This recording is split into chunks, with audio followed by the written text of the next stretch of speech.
बिस्मिल्लाहिर्रहमानिर्रहीम। अस्सलाम वालेकुम व्यूअर्स। आज हम स्टार्ट करने जा रहे हैं 9th क्लास का मैथ और इसकी पहली एक्सरसाइज है एक्सरसाइज 1.1 मैट्रिसेस एंड डिटर्मिनेंट्स। ये चैप्टर है और let's start the first question. पहले क्वेश्चन में है find the order of following matrices. In matrices का ऑर्डर फाइंड करें, मर्तबा इनका बताएं। तो उससे पहले जो है हमें मैट्रिक्स का पता होना चाहिए। एक मैट्रिक्स होता क्या है? मैट्रिक्स सिंपली एक अरेंजमेंट का नाम है, तरतीब का नाम है, जिसमें एलिमेंट्स जो कि नंबर ही होते हैं या अल्फ़ाबेट्स होते हैं, स्मॉल ABC के या कैपिटल ABC के, तो इनकी जगह कुछ भी आ सकता है। सही है। रियल नंबर्स स्मॉल अल्फ़ाबेट्स हो सकते हैं, ये इसके एलिमेंट्स होते हैं। और जो एलिमेंट्स को अरेंज किया जाता है वो एक ख़ास तरीके से अरेंज किया जाता है। ठीक है। Collection of real numbers in an rectangular array. ठीक है, रेक्टेंगुलर एरे का इसको नाम दिया जाता है। तो वो रेक्टेंगुलर एरे कैसे बनती है कि फ़र्ज़ करें ये हमारे पास 3 पॉइंट हैं, जस्ट समझाने के लिए बता रहा हूँ। ये जो 3 पॉइंट्स हैं ये एक सीधी रो में जाएंगे, सीधी लाइन में जा रहे हैं लेफ़्ट टू राइट। सही है। तो जो एलिमेंट्स प्लेस होंगे वो इसके ऊपर ही होंगे, इसी ख़ास लोकेशन के ऊपर ही होंगे। फॉर एग्ज़ाम्पल 2 4 6, तो ये एक रो बन रही है। इसके ऊपर अगर हम दाएं से बाएं एक लाइन लगाएं तो एक ही लाइन लगेगी, लेकिन उसके साथ ही वर्टिकली अगर इन एलिमेंट्स से लाइन पास करवाएं तो ये 3 लाइंस पास हो सकती हैं। सही। तो ये जो अरेंजमेंट बनी है, ठीक है, एक रो की, ये जो left to right line passes हो रही है इसको रो बोलते हैं, और जो ऊपर से नीचे इसमें से वर्टिकल लाइंस हम पास करते हैं इनको कॉलम बोलते हैं। तो इसमें अब एक रो बन रही है, सही, ये वाली, और 3 कॉलम बन रहे हैं अप एंड डाउन। ठीक है, ऊपर से नीचे की तरफ। तो इसका ऑर्डर जो होता है ना, वो number of rows by number of columns 1/3। सही है। और इन नंबर्स को, इन एलिमेंट्स को स्क्वायर ब्रैकेट्स के अंदर, बड़ी ब्रैकेट्स के अंदर इनक्लोज किया जाता है। तो उम्मीद है आपको यहाँ से मैट्रिक्स की डेफिनेशन का कुछ ना कुछ आइडिया हुआ होगा। ये जस्ट समझाने के लिए था कि मैट्रिक्स इटसेल्फ क्या होता है। ये और कुछ भी नहीं, arrangement of elements which can be real numbers और alphabets in a particular way, एक ख़ास तरीके से। ठीक है। कॉलम्स और कॉलम्स एंड रोज़ की मदद से जो है एलिमेंट्स को अरेंज किया जाता है और उनको इनक्लोज कर दिया जाता है स्क्वायर ब्रैकेट्स के अंदर। स्टार्ट करते हैं क्वेश्चन नंबर 1 का जो पहला पार्ट है। ए मैट्रिक्स दिया गया है। मैट्रिसेस के नाम को कैपिटल लेटर से डिनोट करते हैं, ज़ाहिर करते हैं। इसके 4 एलिमेंट्स हैं, 2 3 5 -5 एंड 6। तो इसका ऑर्डर क्या होगा, उसके लिए हमें ये देखना है कि इसमें लेफ़्ट टू राइट जो एलिमेंट्स आ रहे हैं, यानी जो नंबर ऑफ़ रोज़ हैं वो कितनी है। ये 2 से 3 की तरफ 1 रो, -5 to 6 सेकेंड रो। जैसे मैं इसके ऊपर मार्कर प्लेस कर रहा हूँ हॉरिजेंटली, तो ये हमारी फर्स्ट रो को ज़ाहिर कर रहा है और ये चीज़ सेकंड रो को ज़ाहिर कर रही है। समझाने के लिए मैं यहाँ पे एक ऐसे एरो बना देता हूँ कि ये जो चीज़ इस तरफ से आ रही है, एलिमेंट लेफ़्ट टू राइट है, ये रोज़ है। और जो ऊपर से नीचे अगर हम इसमें इस लाइन ड्रा करें तो वर्टिकली भी हमारे पास 2 लाइंस बाहर निकलेंगी 2 कॉलम्स के अंदर। तो 2/2 इसका ऑर्डर बनेगा। ठीक है। 2 रोज़ हैं एंड 2 नंबर ऑफ़ कॉलम्स हैं, तो इसका ऑर्डर क्या बनेगा, 2/2। तो सिंपली हमने नीचे लिखना क्या है, 2/2। Order of A is equal to 2/2। ये क्योंकि फर्स्ट पार्ट था तो ये मैंने ज़्यादा डिटेल से बता दिया कि order of A is 2/2। 2 cross 2 भी लिख सकते हैं, वो भी सही होता है, लेकिन उसमें भी ये ख्याल रहे कि नंबर ऑफ़ रोज़ पहले हो, यहाँ पे नंबर ऑफ़ कॉलम्स हो, यानी नंबर ऑफ़ कॉलम्स बाद में हो। तो order of A is 2/2। Next चलते हैं अगले मैट्रिक्स की तरफ। बी क्वेश्चन है। बी में क्या है, 2 0 3 5। अगेन लेफ़्ट टू राइट हमारे पास 2 रोज़ हैं और अप एंड डाउन, ऊपर से नीचे की तरफ, from up to down 2 3 0 5, 2 column हैं। तो इसका ऑर्डर क्या होगा, ऑर्डर इज़ इक्वल टू, इस तरह भी लिख सकते हैं, ऑर्डर इज़ इक्वल टू 2/2। और ऑर्डर ऑफ़ बी, जैसे यहाँ पे ऑर्डर ऑफ़ ए लिखा हुआ है तो ये भी सही है। ठीक है। तो यहाँ पे आप ये इसको पुराने तरीके से कि order of B is equal to 2/2, चाहे इज़ लिख दें या इज़ इक्वल टू लगा दें, 2/2। इसका ऑर्डर भी 2/2 है। ठीक है। 2 रोज़ एंड 2 कॉलम्स। नेक्स्ट पार्ट है सी। सी को ज़रा ध्यान से देखें तो इसमें लेफ़्ट टू राइट एक ही लाइन आ रही है, 2 and 4, जबकि अगर हम ऊपर से नीचे की तरफ लाइनें लगाना चाहें तो 2 and 4 से अलग अलग 2 लाइनें निकल सकती हैं कॉलम्स की शक्ल में। तो इसका आर्डर क्या होगा, आर्डर ऑफ सी क्या होगा, इज़ इक्वल टू 1/2, यानी रोज़ इसमें एक ही है और जो कॉलम्स हैं वो 2 हैं। इस चीज़ को अक्सर मैं अपने स्टूडेंट्स को समझाने के लिए एक चीज़ इलस्ट्रेट करता होता हूँ, उन्हें बताता होता हूँ कि फ़र्ज़ करें ये आपका अगर है ना ए और बी 1/2 का एक मैट्रिक्स है या कोई भी मैट्रिक्स है, मैट्रिक्स में रोज़ एंड कॉलम की जो है ना पहचान करवाने के लिए मैं उन्हें एक चीज़ बताता होता हूँ कि अगर आप यहाँ पे जो भी एलिमेंट है उसको आप यूँ समझें कि उसके साथ एक प्लस का सिंबल लगा लें, ऐसे बड़ा सा, सही। तो आपको पता है कि प्लस के सिंबल में 2 लाइंस होती है, एक ऊपर से नीचे और एक लेफ़्ट टू राइट। जो लेफ़्ट टू राइट लाइन है इस एक प्लस वाली लाइन को दूसरी वाली से मिला दें, तो और ये जो लाइन ऊपर से नीचे आ रही है इनको वैसे बढ़ा दें। तो यहाँ से ही आप देख लें कि जो लाइन लेफ़्ट टू राइट जा रही है 1 रो, वो रो को ज़ाहिर कर रही है, और जो ऊपर से नीचे आ रही है वो कॉलम को ज़ाहिर कर रही है। इसी तरह अगर यहाँ पे ये कॉलम थोड़ा, चले एक नया मैट्रिक्स बना लेते हैं। ये जस्ट रोज़ एंड कॉलम का कॉन्सेप्ट क्लियर करने के लिए ये बात आ गई है, ऐसे ही मैं इनका आपको डिटेल से बताता चलूँ। ये इसके 4 एलिमेंट्स हों, तो आपने ये लिख के नहीं करना है, इसको जस्ट समझने के लिए अपने माइंड में इमेजिन कर लेना है, फ़र्ज़ कर लेना है कि सब के साथ एक प्लस का साइन है। प्लस का साइन हमें क्या चीज़ देखने में मदद दे रहा है कि जो ये इसकी लेफ़्ट टू राइट लाइन है, प्लस के अंदर जैसे ये एक लाइन होती है और एक ऊपर से नीचे एक दाएं से बाएं, जो दाएं से बाएं लाइन है इन दोनों को आपस में मिला दें, इसकी भी और इसकी भी, सही। और जो ऊपर से नीचे आ रही हैं इनको आपस में मिला दें। तो ये देखें इसमें 2 लाइनें इधर से उधर को जा रही हैं, दाएं से बाएं, इसकी रोज़ 2 हो गई, और जो ऊपर से नीचे आ रही हैं कॉलम भी इसके 2 हैं, ठीक है। तो ये प्लस के साइन की मदद से भी हम रोज़ एंड कॉलम्स को डिटरमाइन कर सकते हैं अपनी सहूलत के लिए। तो आगे बढ़ते हैं हम सी पार्ट की तरफ। सी पार्ट हमने मुकम्मल कर लिया है, इसका भी 1 रो 2 कॉलम, इसका ऑर्डर क्या आया 1/2, ठीक है। इसको हम by ही लिखते हैं क्योंकि सारे क्वेश्चन में हम by लिखते आ रहे हैं, तो एक ही पैटर्न पे चलते हैं। नेक्स्ट है डी मैट्रिक्स, इसका ऑर्डर फाइंड करना है। वैसे ऑर्डर हम यहाँ पे भी लिख सकते हैं, सही। तो हम क्योंकि अलग से लिख के बताना चाह रहे हैं, अलग से बता देते हैं कि ऑर्डर ऑफ डी क्या है। यहाँ में देखें अगर प्लस के पॉइंट कोई ज़हन में रखा जाए तो 3 प्लस के पॉइंट, प्लस के साइन हम यहाँ पे लगा सकते हैं। तीनों में से एक लाइन लेफ़्ट टू राइट आगे की तरफ निकलेगी तो 3 रोज़, ठीक है। वैसे भी लेफ़्ट टू राइट हर एलिमेंट के ऊपर आप एक लाइन लगा सकते हैं और मैक्सिमम एक ऊपर से नीचे लगा सकते हैं। तो यहाँ पे अगर हम ऊपर से नीचे सब में से एक लाइन लगाएं तो सब में से एक ही वो लाइन पास करेगी, मीन कॉलम इसमें एक ही है, सही। रोज़ इस तरह दाएं से बाएं 3 बनती हैं, जबकि कॉलम्स फ्रॉम वर्टिकली जो है ऊपर से नीचे की तरफ वो एक ही बनता है। तो ये चीज़ जो है जस्ट समझाने के लिए मैंने आपको बताई है कि किस तरह आपने रोज़ एंड कॉलम चेक करने हैं। तो इसका ऑर्डर आ गया 3/1, ये आपने by ही इसको लिखें तो ज़्यादा बेहतर है। ऑर्डर ऑफ ई मैट्रिक्स से आगे next, order of E is equal to क्या होगा, नंबर ऑफ़ रोज़ इसमें left to right 1 2 3 by column कितने ऊपर से नीचे की तरफ 1 और 2, ABC वाला कॉलम और DEF वाला कॉलम।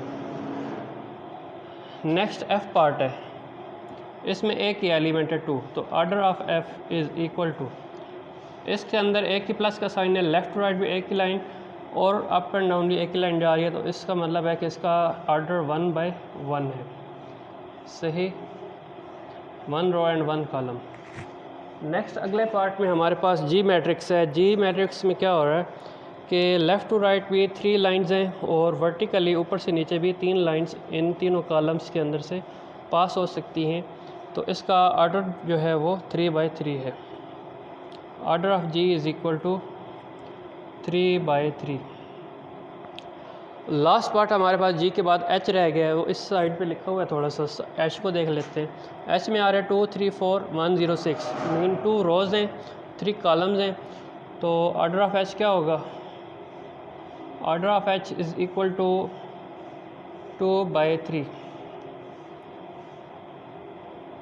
कैसे, रोज़ 2 हैं और कॉलम 2 1 3 0 4 6, 3 कॉलम में। फर्स्ट रो कौन सी है, 2 3 4 वाली फर्स्ट रो, सेकंड रो 106 वाली सेकंड रो, ठीक है। इनके एलिमेंट्स को भी आप देख के इस तरह पढ़ सकते हैं, सही।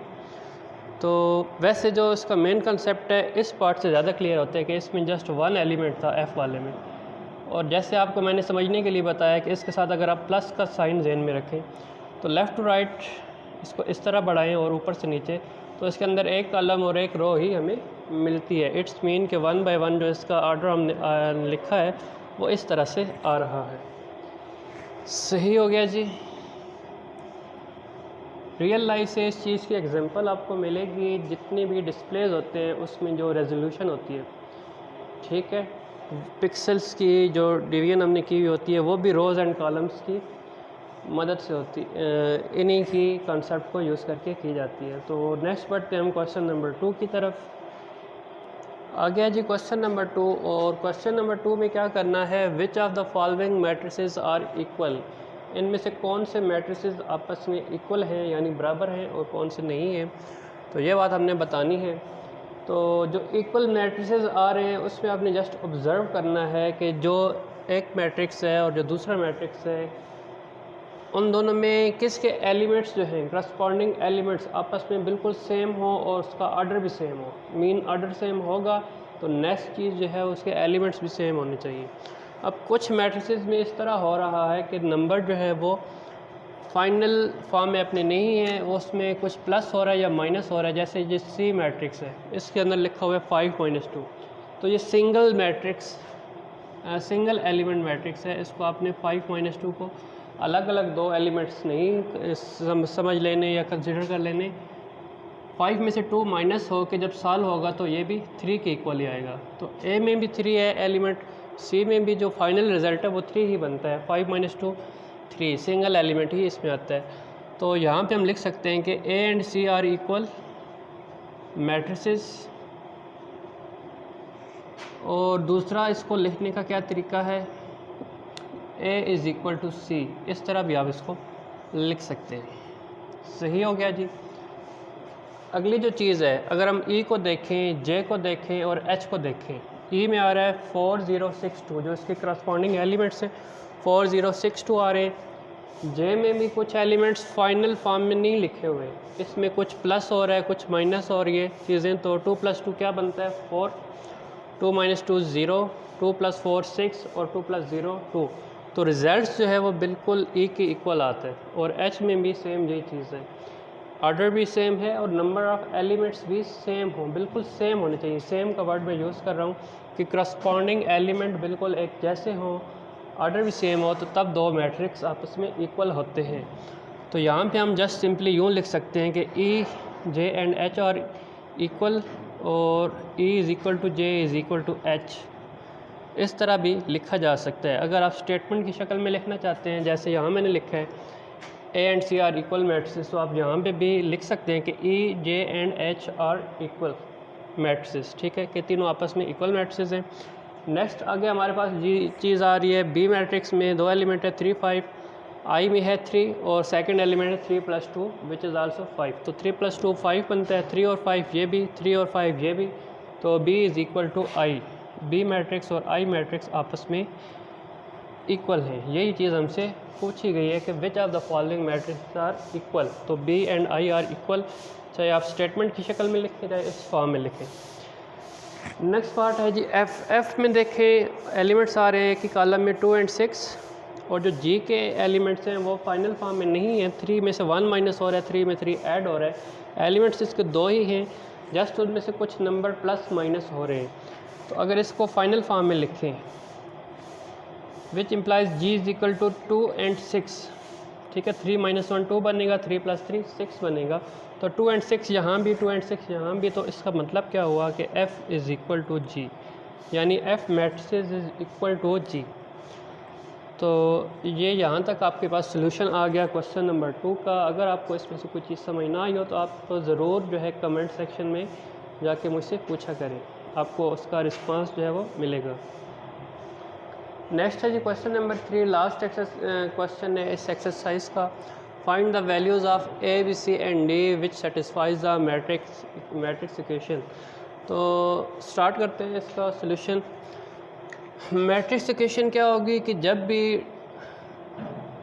टू और मोर मैट्रिक्स यूज़ हो रहे हों और उनमें कहीं जो है इक्वल का सिंबल आ जाए, मैथ में जहाँ पे भी इक्वल का सिंबल आ जाए उसको हम इक्वेशन कहते हैं, चाहे वो अलजेब्रिक इक्वेशन हो, पॉलिनोमियल इक्वेशन हो या मैट्रिक्स इक्वेशन हो। ठीक है, तो ये एक मैट्रिक्स इक्वेशन है क्योंकि दरमियान में इक्वालिटी का साइन आ गया है। ठीक है, इक्वालिटी का मतलब ये है कि जो इसमें वेरिएबल आ रहे हैं यहाँ पे, ठीक है, अगर आप उसकी वैल्यूज़ फाइंड करके इनकी वैल्यूज़ लगा देते हैं यहाँ पे, तो ये जो इक्वेशन है ये सेटिस्फाई होनी चाहिए। इट्स मीन कि इसके लेफ़्ट हैंड साइड और राइट हैंड साइड आपस में इक्वल आनी चाहिए, तो इक्वालिटी होल्ड करेगी। सही, तो अननोन्स की वैल्यू फाइंड करने के लिए हम क्या करेंगे, अभी इनकी कुछ लीनियर इक्वेशन बनाएंगे और उनको 1 बाय 1 सॉल्व करेंगे तो अननोन्स की वैल्यू तो आ जाएंगे हमारे पास।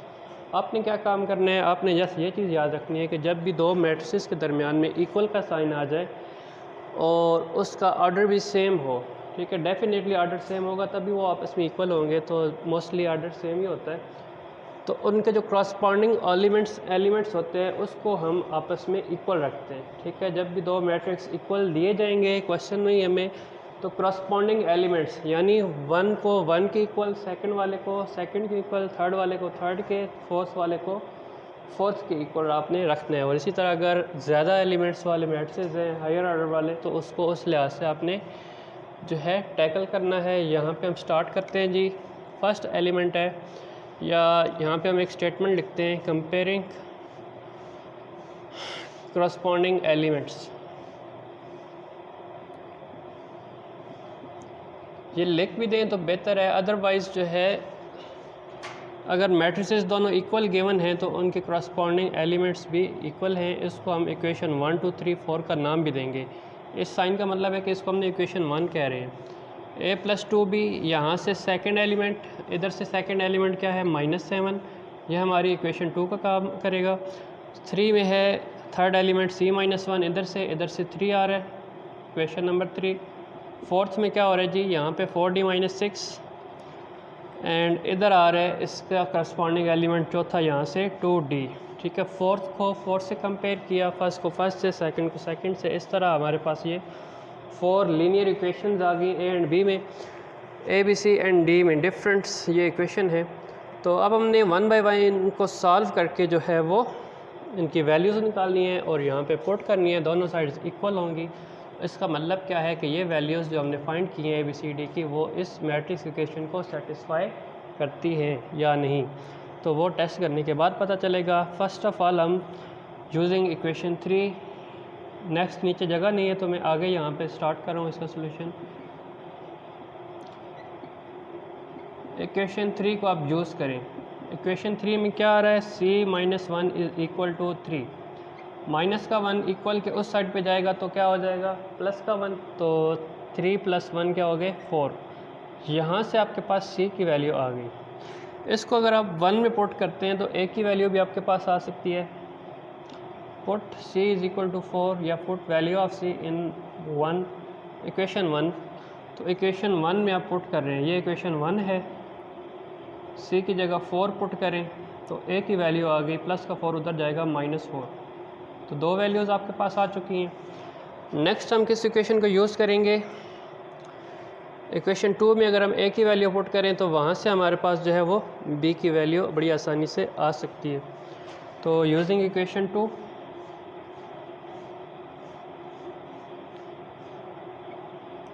इक्वेशन 2 क्या है, a + 2b is equal to -7, using value of a is equal to -4, तो क्या बनेगा यहाँ पे -4 + 2b इज़ इक्वल टू -7। ये जो मैंने -4 की वैल्यू यूज़ की है यहाँ पे, आप इसको स्टेटमेंट की शक्ल में यहाँ पे लिख सकते हैं कि putting a is equal to -4।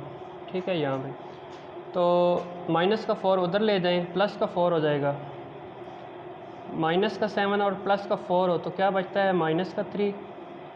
2 यहाँ पे मल्टीप्लाई हो रहा है b के साथ, और हमें ये चीज़ पता है कि जो एक नंबर एक साइड पे किसी के साथ मल्टीप्लाई हो रहा है, इक्वल के उस साइड पे जाके वो डिवाइड हो जाएगा।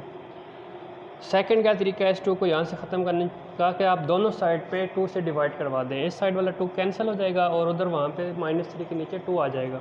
तो एक्चुअली होता तो यही है कि dividing by 2 on both sides of equation, ये लिखा जाता है जो इसका प्रॉपर तरीका है। तो ये आप लाइन यहाँ पे लिख दें, dividing by 2 on both sides of equation.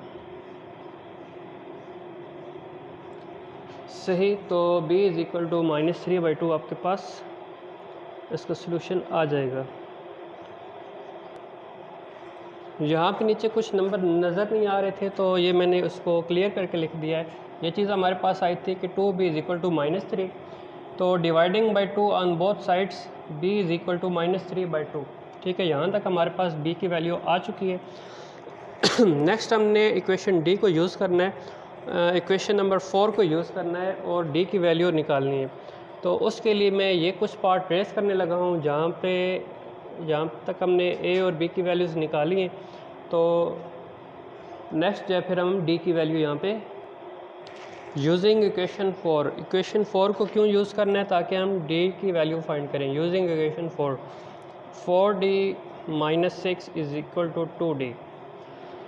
तो यहाँ पे देखें जी, 4d यहीं पे लिखा रहा, माइनस के 6 को हम उस साइड पे लेके जाएंगे तो ये प्लस का 6 हो जाएगा, और जो यहाँ पे ऑलरेडी प्लस का 2d है, ठीक है, वो इस साइड पे आके माइनस का 2d हो जाएगा। अगर आपको इस तरह से समझ नहीं आ रहा तो आप यूँ करें कि एडिंग 6 ऑन बोथ साइड, ठीक है, यहाँ पे लिखें adding 6 on both sides of equation. सही, तो उससे क्या हो जाएगा, 4d -6 + 6 2d + 6 जो है वो हमारे पास दोनों साइड्स पे ऐड हो चुका है। ये प्लस का 6 माइनस का 6 ज़ीरो हो गए, कैंसिल आउट हो गए। अब वो जो 2d है उसको हम इधर ला सकते हैं, ये माइनस का 2d हो जाएगा। 4d - 2d आपके पास क्या बचेगा, 2d। सही, और अब dividing by 2 on both sides क्या आ जाएगा,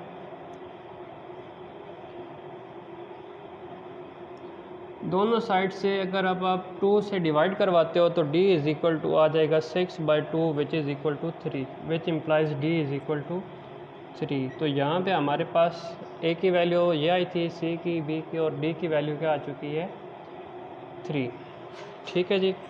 तो अब हमने नेक्स्ट ये करना है कि ये जो 4 वैल्यूज़ हमारे पास अननोन की 4 वैल्यूज़ आ चुकी हैं, उसको यहाँ पे पुट करके चेक करना है कि क्या ये इस इक्वेशन को सेटिस्फाई करता है या नहीं। तो उसके लिए मैं कुछ नीचे वाला पोर्शन ड्रेस करने लगा हूँ। उम्मीद है आपने अपनी नोटबुक्स पे इसको नोट कर लिया होगा, नहीं तो आप वीडियो को स्टॉप करके पॉज करके यहाँ से नोट कर सकते हैं। तो आगे बढ़ते हैं सोल्यूशन की तरफ। अभी इसका सोल्यूशन एंड नहीं हुआ, एक लास्ट स्टेप इसमें रह गया है। लास्ट स्टेप जो हमारा रह गया था कि इन वैल्यूज़ को इस इक्वेशन में पुट करके चेक करना है मैट्रिक्स इक्वेशन में। तो चलें जी, a की जगह आ गया -4, c की जगह 4। जो a और c की वैल्यूज़ है वो हमने यहाँ पे पुट कर दी हैं। a + 2b का मतलब -4 + 2 × b की वैल्यू क्या है, -3/2 जो हमने फाइंड की है। नेक्स्ट c - 1 मीन 4 - 1, 4d - 6 का मतलब है कि d की वैल्यू क्या है, हमारे पास 3 है। इनको सॉल्व करें तो ये चीज़ आपके पास आंसर में आनी चाहिए। यहाँ पे 0 बन रहा है, ठीक है, ये देख ले 0 और 0 इक्वल हो गए। सेकंड एलिमेंट देखें -4, ये 2 से कैंसिल हो रहा है, प्लस माइनस माइनस, माइनस का 4 माइनस का 3 कितने बनेंगे, माइनस का 7। अगर आपको इस तरह क्लियर नहीं हो रहा तो ये -4 प्लस माइनस माइनस, ये एक दफ़ा मैं ऐसे लिख देता हूँ। नेक्स्ट स्टेप में इसको ओपन कर लेंगे। अगला तीसरा एलिमेंट है 4 - 1 3, तो ये 3 दोनों इक्वल आ गए। और यहाँ पे क्या हो रहा है, यहाँ पे आपके पास 2d जो है ना वो बच रहा है।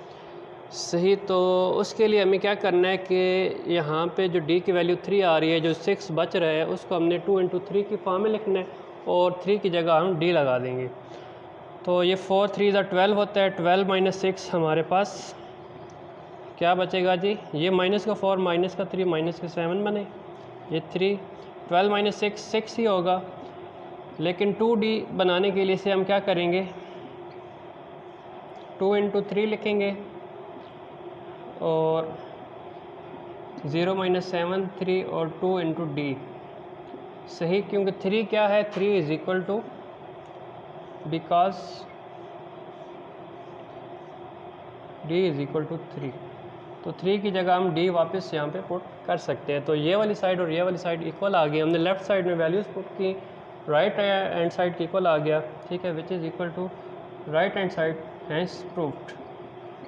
तो यहाँ तक हमारा जो क्वेश्चन है वो कंप्लीट हो चुका है। इसमें हमने सबसे पहले क्या किया है कि जो गिवन एलिमेंट्स थे, ठीक है, टू मैट्रिसेस के दरमियान में इक्वल का साइन दिया जाए तो करस्पॉन्डिंग एलिमेंट्स को आपस में आपने इक्वल रखना है। करस्पॉन्डिंग एलिमेंट्स का मतलब है कि फर्स्ट एलिमेंट को फर्स्ट के, सेकंड वाले को सेकंड के, थर्ड वाले को थर्ड के, फोर्थ वाले को फोर्थ के इक्वल रखा। 4 इक्वेशंस आई, उन इक्वेशंस को हमने 1 बाय 1 सॉल्व किया। तो अननोन्स की वैल्यू फाइंड की, A B C and D की। तो वो वैल्यूज़ हमने यहाँ पुट की, जैसा कि यहाँ पे बताया गया था कि आप इन चारों चीज़ों की वैल्यू फाइंड करें और वो वैल्यूज़ इस मैट्रिक्स इक्वेशन को सेटिस्फाई करनी चाहिए। तो वो हमने इस मैट्रिक्स इक्वेशन में पुट की। ए और सी की जगह -4 +4 उनकी वैल्यू, इसी तरह ए बी सी और डी की वैल्यूज़ पुट की। तो राइट साइड के इक्वल हम पहुँच गए, दोनों साइड सेम आ गई। तो हमारा क्वेश्चन प्रूव हो चुका था। जस्ट एक चीज़ यहाँ पर थी कि यहाँ पे हमने d की वैल्यू जब पुट की तो या तो हम इसको यहाँ पे भी 2d बना सकते थे, 6 को 2 × 3 लिख के, 2 × 3 6 ही होता है, तो 3 की जगह d आ सकता था। और 4d - 2d वो आपके पास 2d ही बचता। सेकेंडली क्या था कि ये 4 3 12, 12 - 6 6 बचा। 6 को हमने 2 और 2 × 3 और 3 को हमने d लिख दिया, 2d। क्यों? क्योंकि d इज़ इक्वल टू 3 है, वो हम फाइंड कर चुके हैं, ठीक है। तो जस्ट इनकी शक्ल सेम बनाने के लिए, ठीक है, इनमें लाइकनेस लाने के लिए, एक जैसे एलिमेंट्स दिखाने के लिए कि दोनों साइड्स इक्वल है, हमने 3 को d लिखा। उम्मीद है आपको यहाँ तक जो है समझ आई होगी। तो बेल आइकन को प्रेस कर दीजिएगा ताकि इस तरह की मज़ीद आने वाली वीडियोस का नोटिफिकेशन आपको मिलता रहे, और हमारे चैनल को भी सब्सक्राइब कर दीजिएगा। मिलते हैं नेक्स्ट वीडियो में इंशाल्लाह, तब तक के लिए इजाज़त, अल्लाह हाफ़िज़।